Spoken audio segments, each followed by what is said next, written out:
Minister, Harbors, Your Excellencies, Mr. Riaz, Ambassador of Bangladesh, Mr. Kamaluddin from Egypt, Professor Samuel Hoek, Jeanne-Marie Jonge, Mr. Arnold Molenaar, Professor Hans Mommaas on the first row. Welcome, welcome.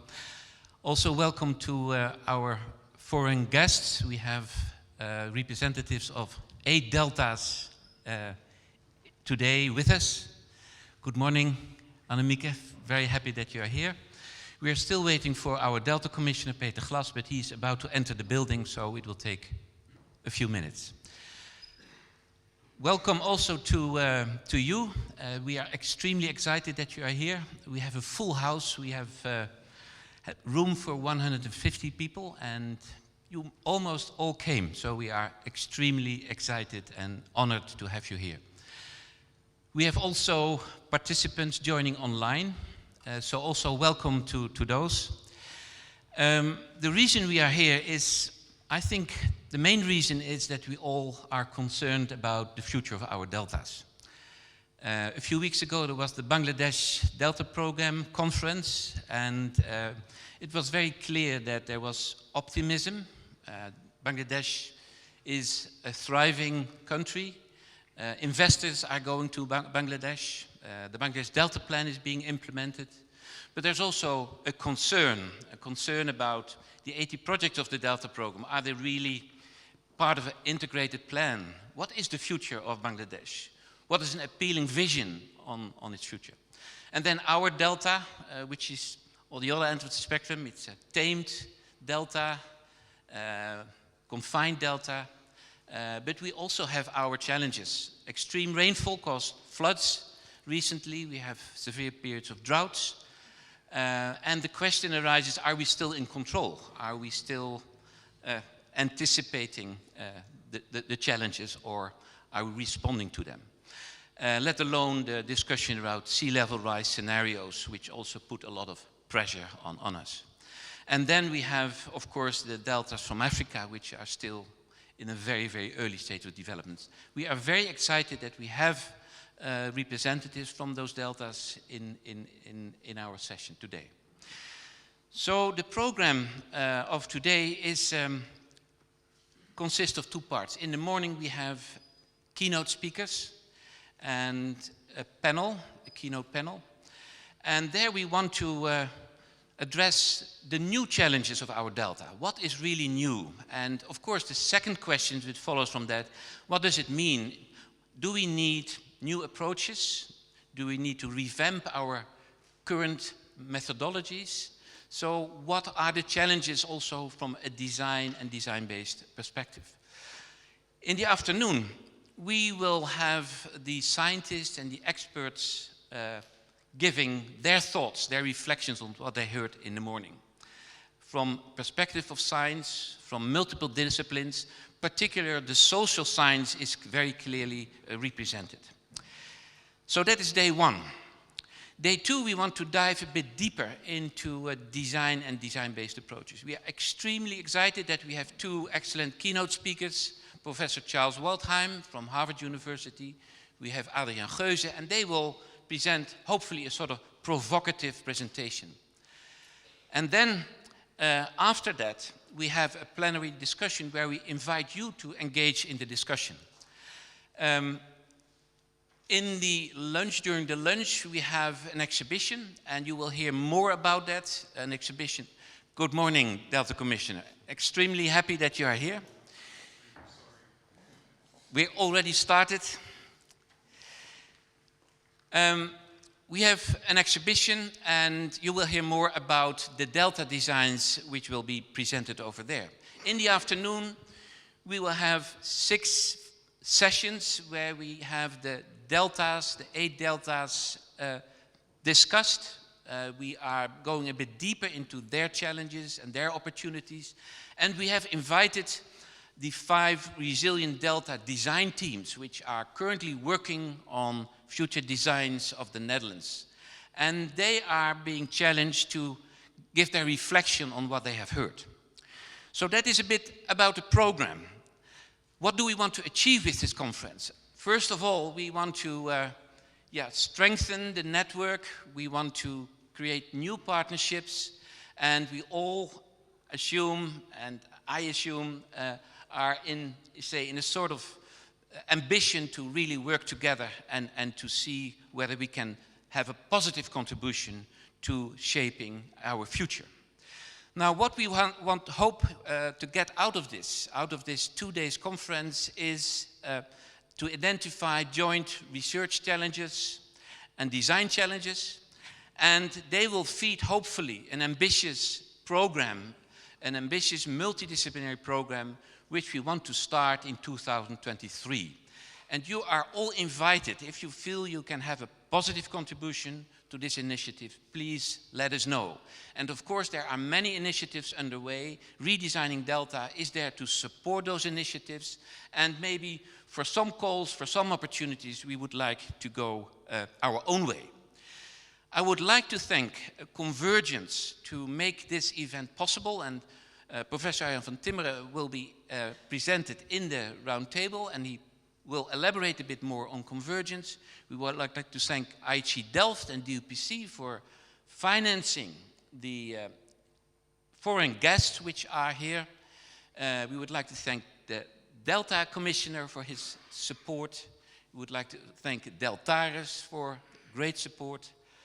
TU Delft, of course, and the Erasmus University. So I would now like to give the floor to Minister Haberts to give your speech. Thank you.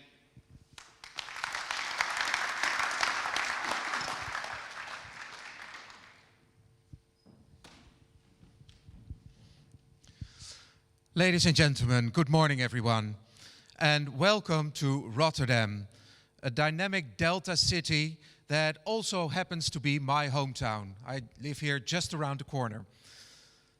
Rotterdam is the perfect place for discussing ways of better protecting our deltas, because the people of this city are fully aware of both the great appeal of deltas and their vulnerabilities. And this is not a new topic to me. Some 15 years ago, I was a member of the Rotterdam Municipal Executive. In that capacity, I was closely involved in the city's climate change and adaptation efforts. I joined the Municipal Executive at the same time the Rotterdam Climate Initiative was launched. This was one of the first big municipal programs on climate change in the Netherlands. In 2008, we set up the Rotterdam Climate Campus to develop expertise on water-resilient building design. We wanted to make Rotterdam a testing ground for things like floating houses. And it's great to see people actually living in these houses today. To see that more knowledge does in fact result in action on the ground.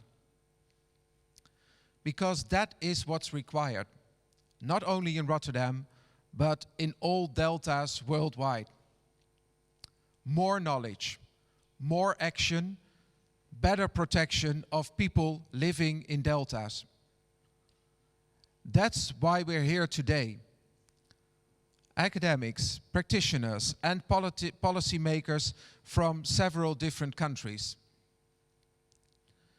Whether you're from the Mekong Delta in Vietnam, the Ganges Delta in Bangladesh, or the Dutch Delta, we all face similar threats.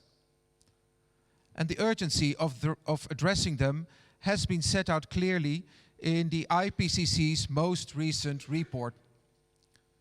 Sea levels are rising faster than expected and are now projected to be 0.5 meter higher than current levels by 2050 and 1 meter higher by the year 2100. And deltas are expected to experience more storm surges and flooding. Deltas and other coastal zones are most at risk. Areas that are home to some 500 million people worldwide, a number that will increase by 50% by 2050. 2050 and 2100 sound like the distant future, but if we want the future inhabitants of river deltas to be protected, we will have to act now. The Netherlands has been working on this issue for quite some time. A quarter of our country is below sea level. 2/3 are vulnerable to flooding. And these areas generate 70% of our GDP. So we've made vital decisions to better protect our delta and our economy. For many decades, we fought to keep the water out by raising barriers and dams and aiming for maximum discharge. The Delta Works are a good example of this approach, with the Maasland barrier, the flood surge barrier that protects Rotterdam, as the jewel in the crown. Today, our focus has shifted more to prevention and adaptation, to using the power of water and giving it space where needed. Drought has become more of a problem too. So we need expertise on retaining water, storing it and distributing it, instead of getting rid of it as quickly as possible. This means we're making new spatial planning decisions. For 800 years, we reclaimed land from the sea, built polders and maximized rivers' discharge. But now we need to adapt to climate change and, in some areas, to water shortages. What we're also seeing are periods of drought followed by extreme rainfall, which can cause flash floods. In other words, sometimes we need maximum drainage and at other times we need maximum retention. So when it comes to water, the Netherlands needs a new set of principles. Let me give you an example. Some 50 kilometers upstream from here, we redeveloped Noordwaard. Dikes were removed, making the former 2,000 hectare polder a floodplain. Mounds still offer a safe retreat. This was all done with a view to preventing flooding of densely populated areas downstream. This has been a major culture shift. A country that has been building dikes for 800 years is now taking them away to protect its towns and cities. It sounds contradictory, but it works. Another new principle is to let our spatial planning decisions be more strongly guided by water, the soil, and the subsurface. We need to build 100,000 new homes a year over the next 10 years. And to do this sustainably, we will look much more closely at the condition of the ground and the availability of water. Delta Commissioner Peter Glas will tell you more about this shortly. The knowledge and experience we're gaining here is relevant for all river deltas worldwide. And we are always keen to share this knowledge, because the world needs to accelerate the efforts. According to the UN, we need to move 4 times faster if we are to achieve the SDG 6 by 2030 and better protect future generations, because that's the ultimate goal. The Netherlands wants to contribute to this acceleration by driving action to achieve impact. Firstly, we do so through the UN 2023 Water Conference that we're co-hosting with Tajikistan next year. The aim is to reach agreement internationally on achieving the SDGs faster and on a concrete water action agenda that will set out what participating countries will do in real terms to achieve the water SDGs. Secondly, by establishing an international SDG champions group, specifically for deltas and coastal zones. In this group, delta countries and cities, knowledge institutions and finances will develop proposals for making deltas more resilient. The champions will encourage international knowledge development and convert abstract knowledge into practical recommendations. We will build on our own experience with the Delta program and our long-standing cooperation with other Delta countries in projects like Partners for Water as part of our international water ambition. We plan to launch the Champions Group at COP27 in Egypt, followed by a presentation of the first working program and analysis at the UN Water Conference 2023. This will give a major boost to research and development aimed at deltas and coastal zones. Many partners have already expressed their interest in participating. I believe that underscores the urgency and commitment we all feel in regard to this challenge. So let's make sure our efforts result in new energy and new action. Let's really drive action to achieve impact. For now, I urge you all to continue sharing knowledge after this conference ends. Your knowledge, your expertise, and your cooperation are vital for people living in deltas worldwide. And I hope this conference will provide you with inspiration for your good work. Thank you very much.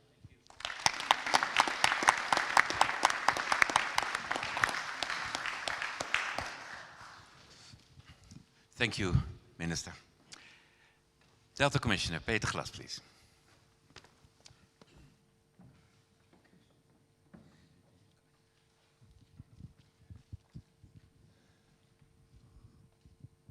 Thank you. Thank you very much, Your Excellencies, dear audience.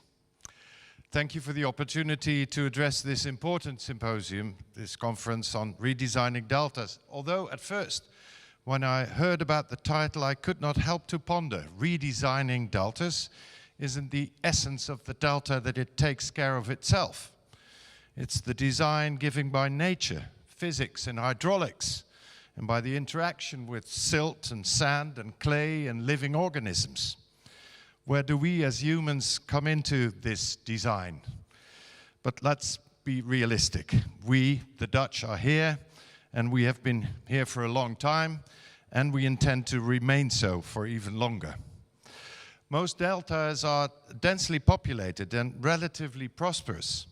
Rivers supply nutrients, sediments, fresh water supply, and facilitate inland transport. The nearby sea offers opportunities for fisheries and worldwide maritime trade.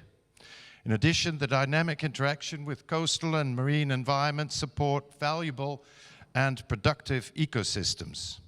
And the strong relationship between water and high population density makes deltas also vulnerable to extreme conditions like river floods, storm surges, droughts, and heavy precipitation. The Dutch delta consists of sediments largely supplied by the rivers Rhine and Meuse and has a long history of human interference. Technically, I've learned that the most of what we call the delta actually does not meet the scientific criteria for the definition of such a landscape. But never mind, I will remain with the popular definition of our delta, as we are accustomed to. And presently, about 60% of the population of 70 million Dutch live in flood-prone areas. And about 1% of the gross national product is spent nationally, regional, and by local authorities on water management, like drainage, freshwater and drinking water supply, sewerage, wastewater treatment, and flood protection. And this amounts to about 8 billion euros annually. In reaction to river floodings, torrential rainfall, and drought around the turn of the century, in 2010, the Dutch cabinet initiated the Delta program. The Delta program aims to protect present and future generations against floods, guarantee fresh water supply, and prepare the urban environment for extreme weather events. It is a national program in which central, regional, and local water management authorities and land use planning work together. Knowledge institutes, the business community, and non-governmental organizations are involved under the leadership of an appointed independent Delta commissioner. Funding runs through the Delta Fund, which amounts to about 1.3 billion euros annually. This provides budgetary stability under the responsibility of the Minister of Infrastructure and Water Management. And presently it runs from 2022 to 2036. Recent publications of the IPCC indicate that deltas may be seriously affected by climate change. Extreme weather events like heavy rainfall, floods, and droughts are expected to intensify and occur more frequently, while global warming also increases sea level rise, with a potential acceleration later this century in case of a still uncertain collapse of Antarctic land ice. It is still uncertain how climate change will proceed, largely depending on the CO2 emission scenario that will develop. If we are, as it seems, heading for a severe climate change scenario, this might seriously affect the sustained livability of our delta and deltas for future generations. It is still possible to avoid such a scenario, but we can certainly not rule it out. So we should prepare for this. It underlines the urgency to proceed with our adaptation efforts and stimulate the development of new techniques in flood protection, but we should also redefine the basic criteria on the decision-making process for physical planning and land use. The present cabinet has taken a bold step in this respect when it stated that water and soil should be the basis for physical planning. And we take a forward-looking, intergenerational approach, which also requires that we find solutions to handle the present uncertainties for future conditions, both physical as well as social and in economic terms. We see in our delta and many other deltas in the world large investment agendas for the coming decades, in particular on infrastructure, sustainable energy and housing, to name but a few. For the Dutch Delta, until 2050, the public investments on these agendas in the area that potentially can be affected by 2 meters of sea level rise amounts to some staggering 600 billion euros until 2050. Real estate and infrastructure projects often have lifetimes of 50 to 100 years or more, much longer than the time horizon of developers and mortgages of about 20 to 30 years. So investors, developers, and banks are presently determining to a large extent the future land use and thus the water management challenges. With climate change expected to accelerate in terms of waterlogging, floods, droughts, sea level rise, and salinization, we should, in my view, base decisions on these investment agendas on a long-term perspective of 50 to 100 years instead of the usual 20 to 30 years, to avoid lock-ins and future disruptions and damages. So questions before you to be resolved therefore include these. Where do we need future space for expansion of flood protection works, water storage, retention and drainage?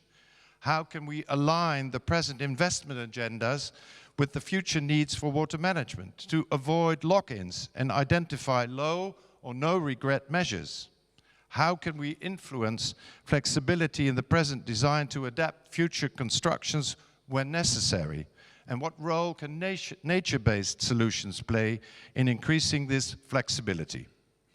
To answer these questions, close cooperation is required between experts and authorities responsible for water management, land use planning, and related investment policies.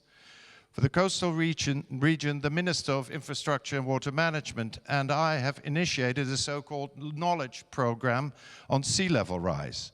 And for the main rivers, the integrated program on river management was established. I hope you do all agree that a design-oriented approach is crucial to bring parties together, exchange knowledge and experiences from many different disciplines and interest groups, and stimulate the development of integrated regional and national strategies with common ownership. The Redesigning Deltas program is essential to develop such a design-oriented approach, to explore new methods, exchange experiences internationally, and perhaps, loosely cited after Captain Kirk of the USS Enterprise, to boldly go where no Delta community has ever gone before. So for this symposium today and the years to come, I wish all of you inspiration and indeed boldness in this enterprise to go into partly uncharted Delta waters, looking 1, 2, 3 generations ahead. So I thank you very much for your attention and hope to hear from you about the outcomes very shortly and in the years to come. Thank you very much.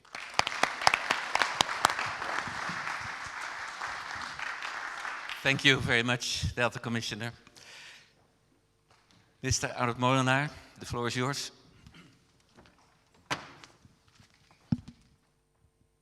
Dankjewel, thank you. Yep, the clicker. Thanks, Chris, for the introduction, and I'm really honored to be here amongst this, crucial lineup, I must say.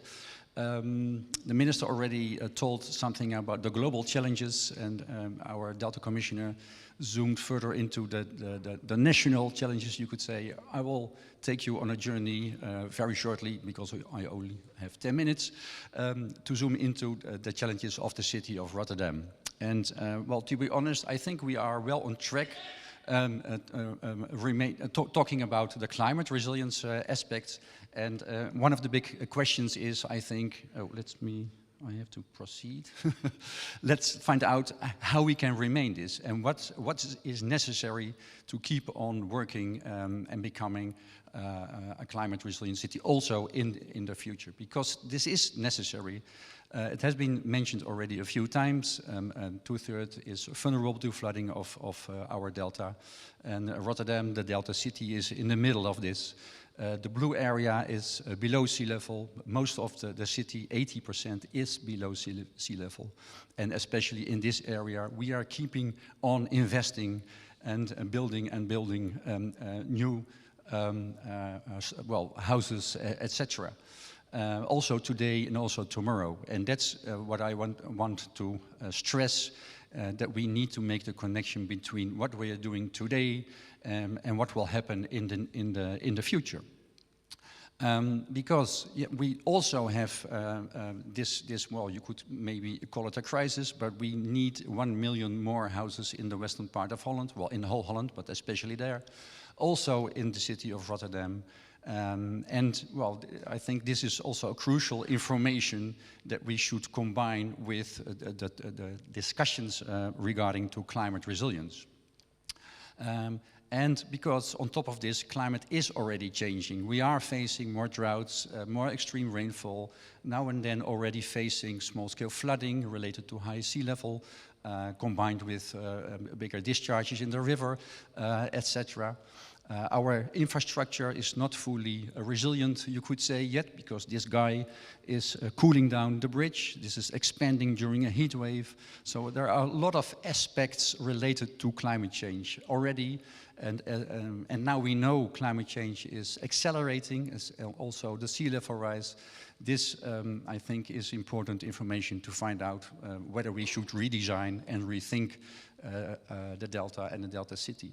And as the Minister already mentioned, we are already in this city working quite a time on climate adaptation. I think we are well on track because we are doing it in a more integrated way along well, say 15 years, including spatial planning, including climate change, and even now looking at resilience in the broader perspective. In the meantime, implemented already a huge amount of measures of all kinds of scales. The previous Delta Commissioner helped us to put the first permeable tile designed by an artist in place, up to the storm surge barrier and everything in between. So there is a whole package, a whole range of all kinds of measures that we need to implement and continue to implement. And I strongly believe that we have to speed up, to scale doing this. So, and this is also one of the ways that we are doing it. It is also becoming more integrated. So the Green Roof program, for example, has been transformed into a more multifunctional program. If you have time, I think it's still a week here, you can do the rooftop walk, and this is just to show the people and to create awareness about the possibilities of using our roof landscape. Maybe in the near future, when we can combine this and have an elevated landscape in the city, that might be necessary regarding sea level rise. You never know, but that's the way of thinking, I think. We will continue in investing in floating developments, etc. Like this one, also most of the measures are multifunctional. We are facing multiple challenges, so let's invest in like this, a levee, which is including a 1 kilometer shopping mall. It has a huge grain park, which is also absorbing the rainfall. So it's a multifunctional solution, and that's what we try to do in this city, to add urban quality. You could say this is an example of, well, climate resilience by design. But we have to continue this. And the question is, how long can we continue protecting ourselves in this way? Because we think we are facing a kind of a system change somewhere in the near future. And how can we build and continue building the way we are doing like now, until that system change? And what is going to happen after that system change? And on top of that, we are facing multiple crises, and you could say that go along with disruptions and shocks and stresses. The energy transition, the growth of inequity, cyber threats. We are just recovering from the pandemic. I know this sounds very pessimistic. I am originally an optimistic guy, but I also think that we have to face the complexity of this and maybe try to embrace this and use this. But this is a fact. This is reality. We have entered an era of change. That's why we will continue in our city to work on the climate adaptation program. Johan, the manager, somewhere is in this room, so you will be able to talk to him. Our Weatherwise program, but we also approved the second resilience strategy, addressing not only climate resilience, but also cyber resilience, economical resilience, etc., to do it in a real integrated way. And finally, not finally, but thirdly, I'm really proud that we became partner of the Resilient Delta Initiative, part of the convergence that Chris just mentioned, because I think it is crucial to join forces with the universities and University of Applied Sciences, etc., to help us to find out and to deal with these complex issues. So this will be a program for 10 years on research on these topics. This is important, especially when you look at the acceleration of the sea level rise. I think there are, I said, we are well on track, but there are still a lot of questions ahead of us. That's why I think it's important to invest in these long-term scenarios to find out how we can build all those new houses on the proper location and in the right way. Yeah? So the question is, how should we continue with investments in this, and where? And therefore, these long-term scenarios are crucial. So the connection between long-term, short-term. All the buildings that we are developing tomorrow and today will be there after 100 years as well. The system change I mentioned, and I also think it's quite important to find out how to, well, manage, maybe is a little bit too strong, as I said, but to, well, manage this dialogue. Because it's not only about water resilience, it is also about economical resilience in our situation. How resilient is our vital infrastructure?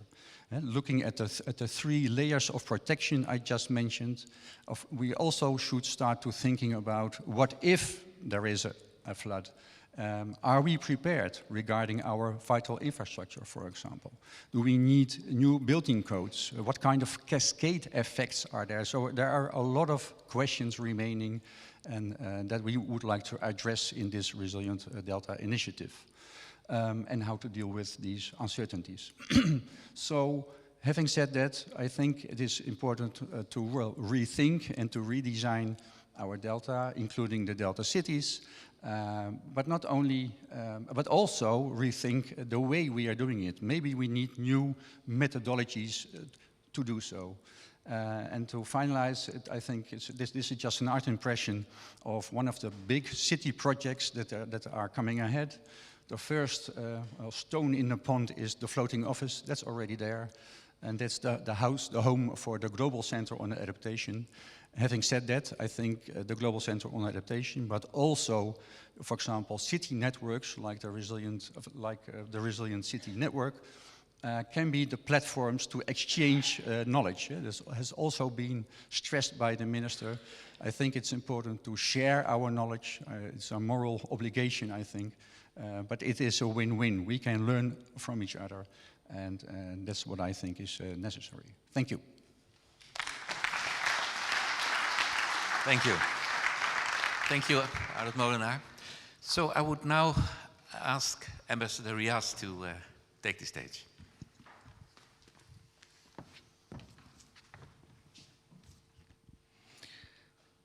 Thank you. Good morning.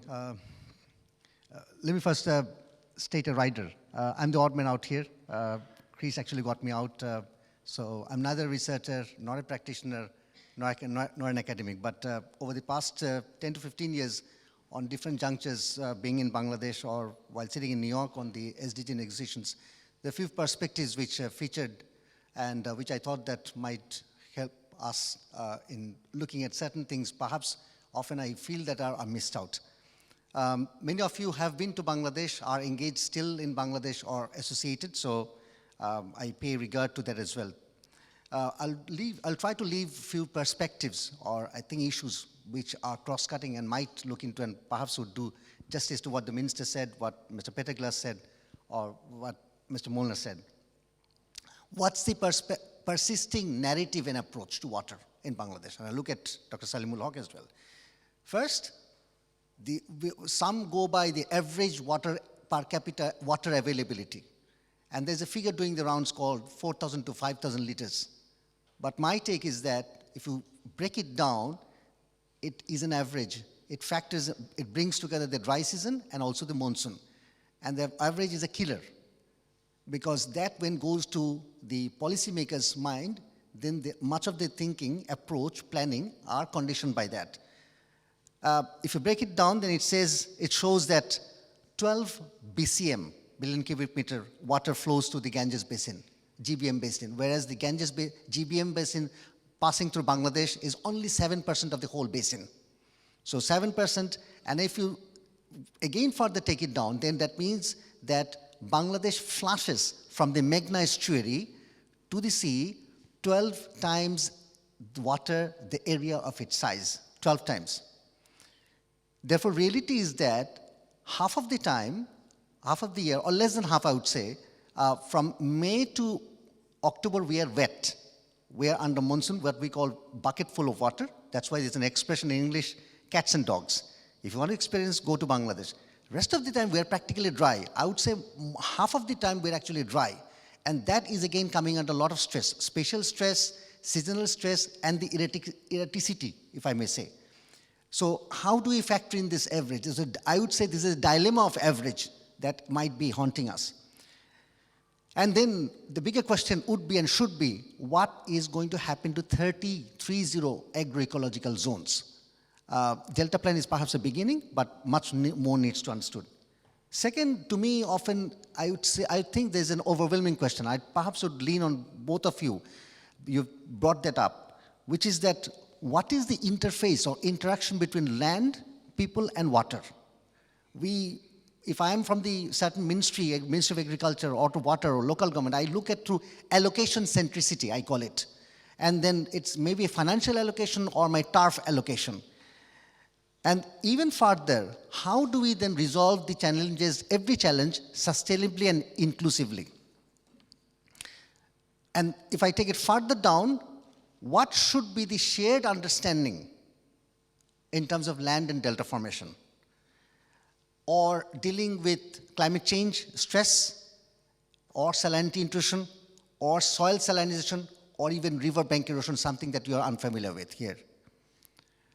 For ages, another next, Bangladeshi villages and communities, those of you who have walked or might walk even to Egypt, for example, we take water as given, something that, it's a gift of nature, it's a gift of God, and we do not value water, not in terms of pricing. Valuing water is not something about pricing. Rivers, ponds, tanks, wetlands, something called howers and bills that we have. Mind you, we have a country where 10% of Bangladesh land surface is actually wetlands, going by the Ramsar definition, if I may say. Now, comes the question, this is about water wealth, but these are also common property resources, and that's where comes the dilemma and the challenge. When you go look at the CPR, common property resource, then how do you balance management, preservation, development of these CPRs, applying the economic principles?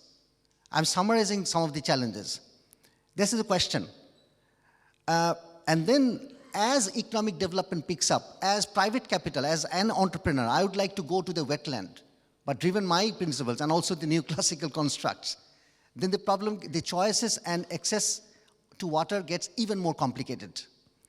And in that question, if you are looking at it as a public good, but then how do you bring in the profit, or how do you factor in? What kind of concessions will you bring in? This is not a city scenario. It's not Rotterdam. It's not even Dhaka. It's not Chittagong. How do you bring in there? Or not maybe in Cairo, for example. So I think I would look at even further. Here is a country where 70% of the population, particularly in rural areas, are marginal and small farmholds. Now, I give a dilemma. Go to a village, if you're drawing water, and because of drawing water, the water table is falling down in that particular village, and next comes a private factory owner, he puts up a factory, and it's actually happening. So people are coming and complaining, hundreds of them, thousands of them. I don't know why it's happening, but they do not know why it's happening. Now, where and how do we and I sort of make the balance? That should lead to even more overarching questions. How do we sort of secure balance between groundwater and surface water? And across municipal use, urbanization, farming, manufacturing. That's going to be much more complicated in Bangladesh as urbanization is picking up. Now, what's the urbanization scenario? Today, 2020, we have 40% of Bangladesh population living in urban space. 2030, 48%. By 2035, projection says 2/3 of the population. 2/3 in a country like Bangladesh. So, what should be then and obviously by that time, in the next 10 to 15 years' time, the economic activities, manufacturing landscape is going to change even more.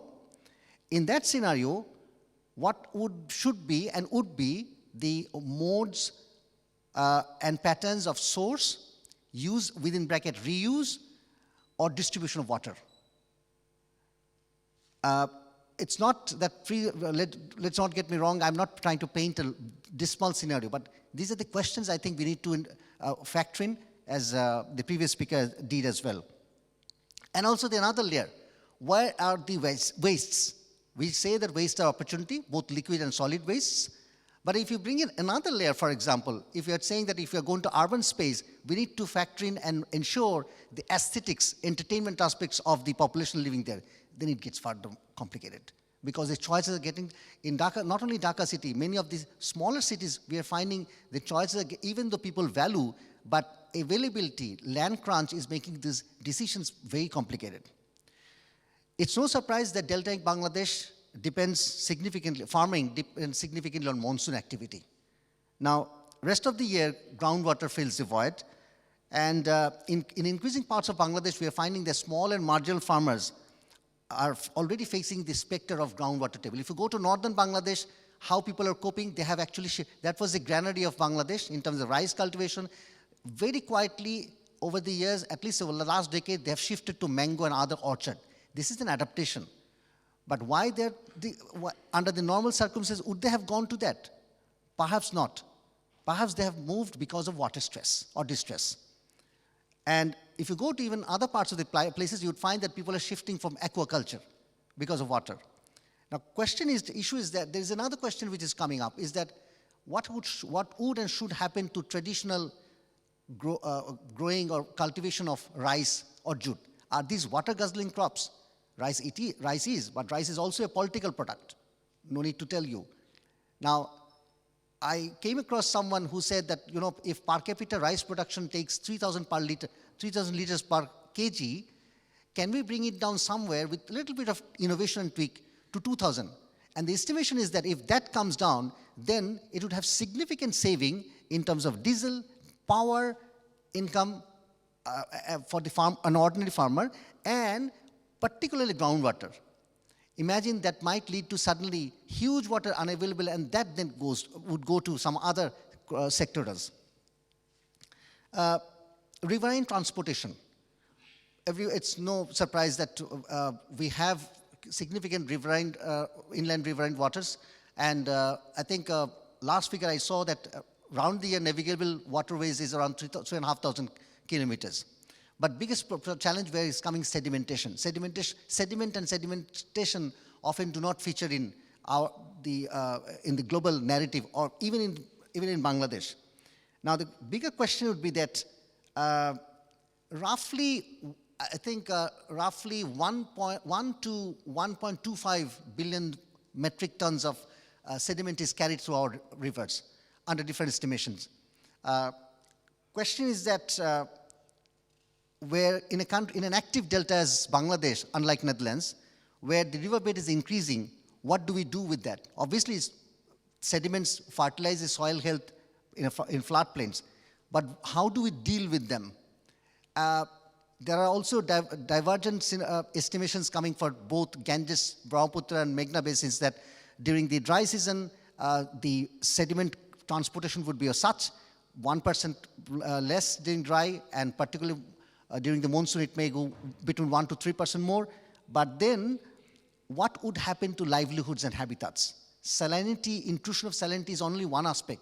Inland, deep inside, we do not know as yet. And is it possible, I know Mr. Peter Glass, I'm looking at you, but many others, that conventionally one would think that we can flush it, and then, but in a land-scarce country as Bangladesh, densely populated, how do we do that? Is technology going to help us? Is given the existing social behavior of the people, would that do that? Open question. Planned industrialization. We are just on the cusp of planned industrialization. 100 economic zones are planned, some others are coming. We have not seen the industrialization that is seen elsewhere. The economy is set to grow for next 15 to 20 years. Fair enough, fantastic, very happy news for us. But the consequent question is, what happens to water? We are already confronted with scenario that some of the industrial zones, when they're planned, everything lined up, the power connections are there, but water, something people didn't think about. And when they are going to 70, 90 kilometers away to tap water from the rivers, there is discontent brewing up there. And there's no surprise. But the question, that's why I said a little while before, how do we balance the choice between surface and groundwater? And again, something that we considered given. And when the demographic dividend is coming, 30 years, next 30 years or 3 decades, we'll have youthful population. So they might demand more water-intensive products, goods, or even services. That's where I think water footprint, not simply water efficiency, might come into question in a bigger way. Is it a subject, is it a function of technology or innovation or else or beyond? And then how do we encourage an entrepreneur in a manufacturing plant to adopt or adapt to water efficient technology? I give an example. A Dutch entrepreneur went to Bangladesh and he has something transformative technology to be introduced in apparel or textile plants. So I told him, don't go and preach to any Bangladeshi in terms of sustainability. Just say that it will improve your balance sheet. And the trick worked. So, because they might look at it from a prescriptive mindset. But the fact that it is actually, even in 5 to 10 years' time, it is going to do that, that often is missed out. But perhaps that may be a way out. One of the last things, increasingly I find that the policy and planning space, there are challenges coming in. Now, allocation centricity is just one. The other is that how do we balance between short-term needs, something very important for the politicians, but also long-term interests. Short-term needs, long-term interests. I need not preach to you at all, dare I do that, but not only in Bangladesh, but in many countries, I guess, Excellency, you might also bear me out. It's no surprise. In developing countries, it's only logical. But then how do you do that? Also, I often see SDG 6, I was one of the few who sat in that table, and I saw the tendency or propensity to be confined only to WASH agenda. But going back, even in most of the capitals, that is still there, it's about WASH. So WASH plus or plus plus, still there are some struggles or tensions often. Delta Plan, Bangladesh Delta Plan 2000 is a fantastic beginning, fantastic entry point, but I see that still there are difficulties in terms of understanding that the transformative window can actually be through urbanization, through agriculture, not through necessarily in terms of physical infrastructure centricity. That is a difficulty, but obviously solving that, it's not solving an equation, it's solving more of, I think, behavioral and certain of that sort. This is a very broad canvas I thought of laying before you. These are about challenges, but every challenge, as I be here for 2 years in Netherlands, I understand that can be turned into opportunity. I look at Anamika as well, because we have that sometimes. And I think one of the things could be water circularity. How do we bring it as a win-win for an entrepreneur, for a farmer, for an agribusiness? That could be one. Also, how not only we look at physical infrastructure, but also other social and cultural dimensions. 2 things I'll leave as a very brief takeaway. Is it possible to blend contemporary with the traditional knowledge and practices? That's an open question across all that. And also that how do we really balance the short-term needs and long-term interests as much as every solution looks compelling. On that note, thank you very much, and thank you indeed for your attention and interest. Thank you very much, Ambassador Iyas. Thank you very much. So we are having a break now. I suggest that we will come back at 10:30, and we are all looking forward to have a coffee, I think. See you at 10:30. Thank you.